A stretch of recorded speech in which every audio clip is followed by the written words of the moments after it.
Hello, I'm Agnes, and today Henrik and myself will talk a bit about the Caves and Cliffs update and why we have split it into 2 releases. And we hope that we will be able to clarify some things around the split as well.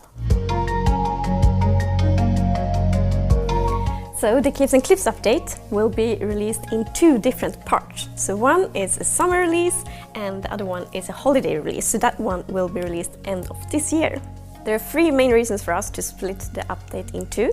The first one is quality, the second one is technical complexity, and the third one is super important, and it's team health.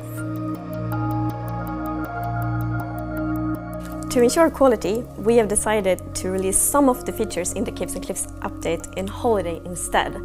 And this is because, for us, the most important thing is always to just deliver as much player delight as possible. And we have realized that if we don't release some of the features, the more complex features in holiday, there's a risk that they will not be in a good enough quality, and then it will just not be an as great experience. And of course we always want to just provide you with the best possible experience. Hi, I'm Henrik. As Agnes mentioned, one of the reasons why we're splitting this update into 2 is because of technical challenges.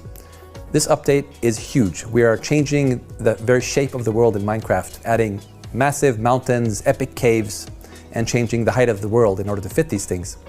This is tricky. It touches the core of how the world is generated. It's also tricky for performance reasons because there's just more going on when the world is higher. So we've decided that we don't want to rush this. We want to make sure that we give this the time it deserves, while at the same time we realize that there's a bunch of features that don't involve changing the way the world is generated. So we decided to split it and put those parts in the summer update, and then put the world generation parts in the holiday update. Team health is something that's very important for us. With the Caves and Cliffs update, we realized if we're gonna release all the features in the summer, we would have to crunch a lot, and we shouldn't. And we don't want to force anyone to work overtime. We also want to acknowledge that we all are living in a pandemic right now, and we know that many have been affected by that. So it's much better to make sure that the team feel as good as possible and are as happy as possible, because then we can be happy and be creative and create a good game. So how exactly are we going to split the features across the 2 updates? In the first update for the summer, we're going to focus on the blocks and the mobs, and not so much world generation. So blocks would include biome blocks such as drip leaf, pointed dripstone, glowberries, and some building blocks such as deep slate, etc. And mobs will include the axolotl and the goat and the glow squid. Most of the world generation is in part 2, but there'll be a little bit in part 1 as well, such as generation of copper, geodes, things like that. The second part is all about world generation. So that's where you'll find, for the holiday update, the new caves, the new mountains, and the new world height, as well as the actual placement of the biomes. And the reason why we're doing it that way is because the technical challenges I mentioned are mostly all about world generation. So that's where we want to give it more time to make sure we get it right. Plus, it makes sense to put all the big world gen changes into one update to make it easier from a player perspective when you're going to upgrade your world. For us, it's very, very important to be respectful to old worlds. And that's of course true for the Caves and Cliffs update as well. So you will be able to update your world both to the summer update and to the holiday update, and there should be no problems.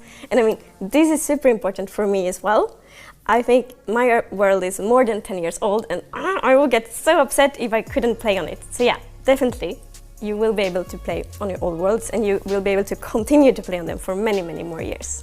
Regarding testing holiday features in the snapshots and betas, so that is still possible. However, we have turned them off. The default is that they are turned off, but you can turn them on so you can continue to test them and provide feedback for us, because we want to continue to get feedback, because we will continue to develop these so we can release them in the holiday. So you can read in the description of the video how you turn those features on in the snapshots and betas.